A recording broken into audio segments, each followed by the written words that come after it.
और मेरी पार्टी का धन्यवाद करता हूं कि मुझे इस बिल पर बोलने का मौका दिया और मैं इसके समर्थन के लिए यहां पे खड़ा हूं।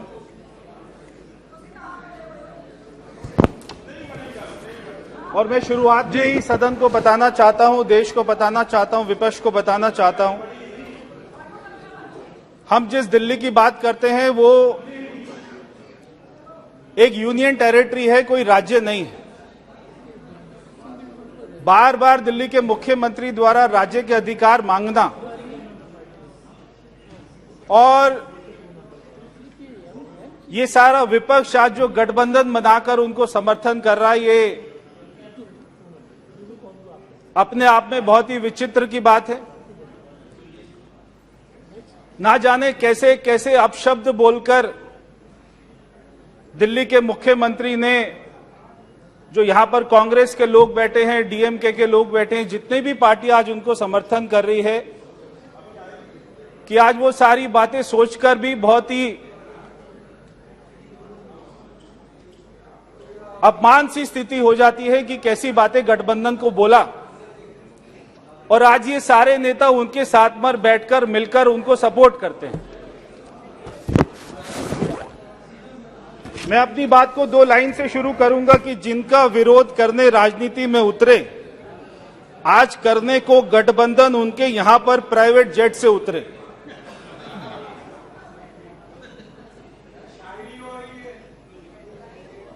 आज ये पंजाब के मुख्यमंत्री के साथ में सारे राज्यों में जाकर दिल्ली के मुख्यमंत्री दिल्ली की स्थिति को नहीं संभाल रहे, मगर वो सारे राज्यों में जाकर और वो ऐसे प्रधानमंत्री जी को हराना चाहते हैं जो प्रधानमंत्री जी आज हमारे देश के गरीबों की चिंता कर रही है, जो आज तक कभी कांग्रेस ने 60 सालों तक नहीं करी।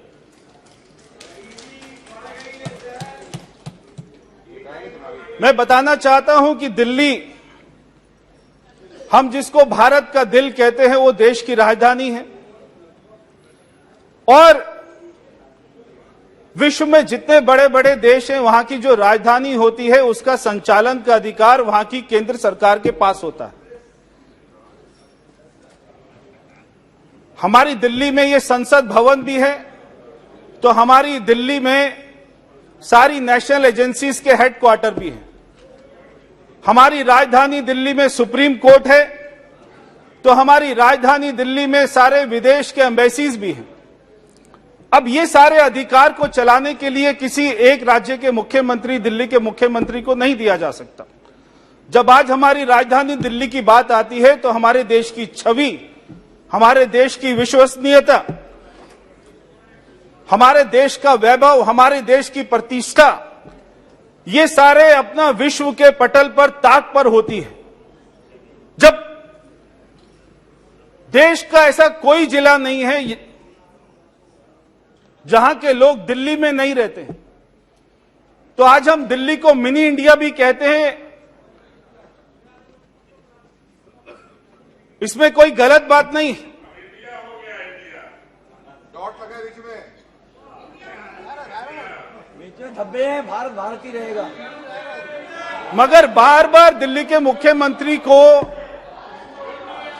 हम ये कहते हुए सुनते हैं कि मुझे राज्य के अधिकार चाहिए, ट्रांसफर पोस्टिंग के अधिकार चाहिए।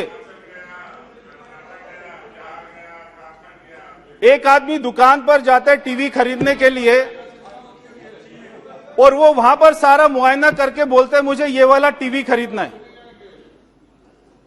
वो दुकानदार बोलता है आपको नहीं देना ये वाला टीवी, और वो अगले दिन फिर जाता है मफलर पहनकर, फिर कहता है मुझे ये वाला टीवी चाहिए, तो वो दुकानदार फिर से मना कर देता है। वो अगले दिन फिर जाता है टोपी पहनकर, मफलर पहनकर, मुझे ये वाला टीवी चाहिए, वो दुकानदार फिर से मना कर देता है। तो वो आदमी पूछता है कि आप ये मेरे को क्यों नहीं बेच रहे? वो दुकानदार कहता है ये टीवी नहीं है, ये माइक्रोवेव है। तो ये दिल्ली का मुख्यमंत्री बार बार कहता है मुझे राज्य के अधिकार चाहिए। ये राज्य नहीं है, ये देश की राजधानी है और हमारी यूनियन टेरिटरी है। हमारी दिल्ली में कोई भी सर्विस कमीशन नहीं है, हमारी दिल्ली का कोई भी कैडर नहीं होता। सारे आईएएस आईपीएस ऑफिसर को यूटी कैडर के बोले जाते हैं। और हमारे देश की जो 8 हमारी यूटी हैं, दिल्ली के अधिकारी सारे यूटी में सर्विस करते हैं।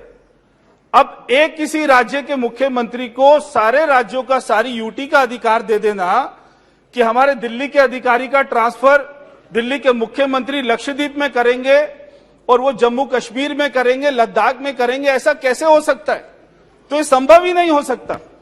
वो जो अधिकार मांगते हैं वो क्यों मांगते हैं? वो अधिकार इसलिए मांगते हैं कि आज उनके जो उप मुख्यमंत्री हैं वो पिछले 6 साल से 6 महीने से जेल में हैं। आज जो उनके स्वास्थ्य मंत्री हैं वो पिछले 1.5 साल से जेल में हैं। आज वो जिस कोर्ट की बात करते हैं वही कोर्ट उनको जमानत नहीं देती है।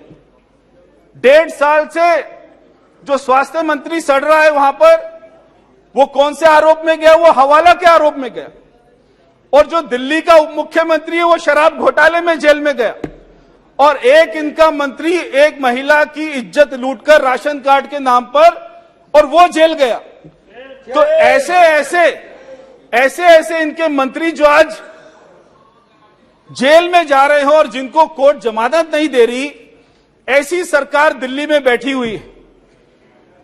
ये वही सरकार है जो 2013 में मैं भी विधानसभा का चुनाव लड़ा था, मैं भी विधायक बना, और ये कांग्रेस के साथ में समर्थन कर दिल्ली के मुख्यमंत्री केजरीवाल ने कहा कि मैं अपने बच्चों की कसम खाता हूं कांग्रेस का समर्थन नहीं लूंगा, मगर कांग्रेस का समर्थन लेकर सरकार बनाई। और वो सरकार क्यों गिराई? जन लोकपाल करके, कि मैं जन लोकपाल लेकर आ रहा हूं, वो मुद्दे पर सरकार गिरा दी। मगर आज 8.5 साल हो गए दिल्ली में जन लोकपाल नहीं आया है। ये इतना झूठा व्यक्ति है आज जो दिल्ली के लोगों को मिला है।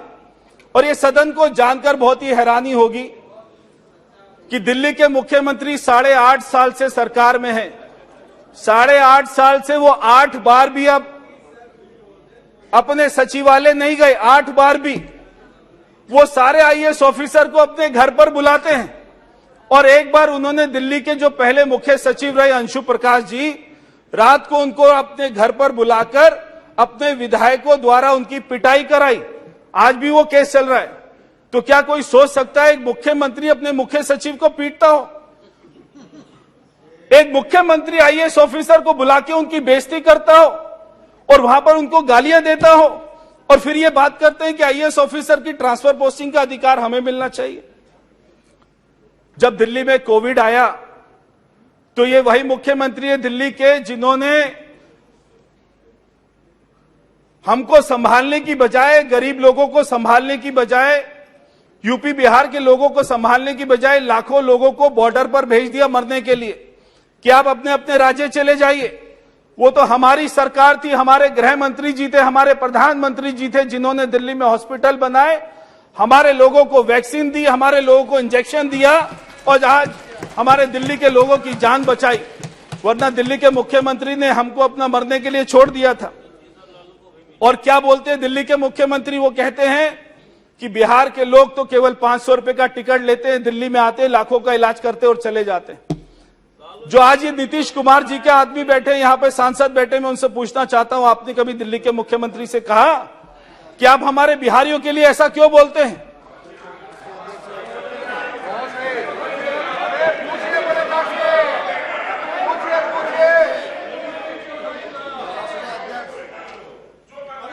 और दिल्ली के मुख्यमंत्री क्या कहते हैं? और दिल्ली के मुख्यमंत्री क्या कहते हैं कि ये जो तमिलनाडु से बच्चे दिल्ली यूनिवर्सिटी में पढ़ने आते हैं और वो यहां की सीटों पर कब्जा कर लेते हैं। तो मैं डीएमके से पूछना चाहता हूं, कभी आपने, जो आपका गठबंधन का साथी है, आपने कभी उससे पूछा हमारे बच्चों को दिल्ली में पढ़ने के लिए क्यों मना करते हैं?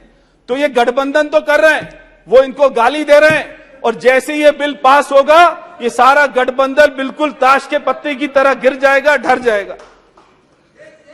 ये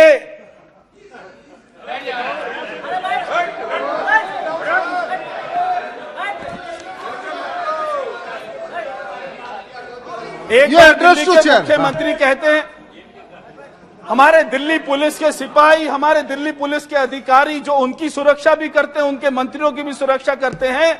दिल्ली का मुख्यमंत्री कहते हैं कि दिल्ली पुलिस के ठुल्ले अगर ऐसा कोई शब्द का प्रयोग करेगा तो क्या कोई आईपीएस ऑफिसर उसके अंदर में काम कर सकता है? क्या हम उसको अधिकार दे सकते हैं दिल्ली पुलिस को संभालने के लिए? ये हमारे दिल्ली में सबसे पहले विधानसभा का चुनाव हुआ 1993 में, और उसके बाद से जब तक केजरीवाल जी मुख्यमंत्री नहीं बने तब तक कभी किसी सरकार ने शिकायत नहीं करी। हमारे यहां पर बीजेपी की सरकार रही तो ऊपर कांग्रेस की और हमारी दिल्ली में कांग्रेस की सरकार होती थी, ऊपर हमारे अटल बिहारी वाजपेयी जी की बीजेपी की सरकार होती थी, मगर आपस में कभी कोई नहीं लड़। ये पहली बार 2014 के बाद हुआ कि दिल्ली के मुख्यमंत्री जो अपने झूठे वायदे करके पूरे नहीं कर पाए, वो अपनी विफलता के कारण में एलजी को दोष देते हैं, प्रधानमंत्री को दोष देते हैं, और उन्होंने आज तक कोई काम नहीं किया। उन्होंने कहा था मैं 500 स्कूल बनाऊंगा, एक भी स्कूल नहीं बनाया, और वो कहते थे 50 कॉलेज बनाऊंगा, एक भी कॉलेज नहीं बनाया, और उन्होंने कहा था 20 हॉस्पिटल बनाऊंगा, एक भी हॉस्पिटल नहीं बनाया। तो जब भी चुनाव आता है तो बड़ा बड़ा वो वायदा करते हैं मैं अपना बिजली दे दूंगा, पानी दे दूंगा, तब कोई उनको ऑफिसर नहीं रोकता, तब हमारे उपराज्यपाल उनको नहीं रोकते, मगर जब वो काम नहीं कर पाते तब वो उपराज्यपाल का प्रधानमंत्री जी का बहाना लेते हैं। तो आज तो ये हालत हो गई है कि आज इनकी सारी सरकारी जेल में है, क्योंकि घोटालों में इतना कमा लिया है कि अब तिहाड़ जेल को ही अपना पार्टी का कार्यालय बना लिया है। सारे मंत्री जेल जा रहे। मैं अध्यक्ष जी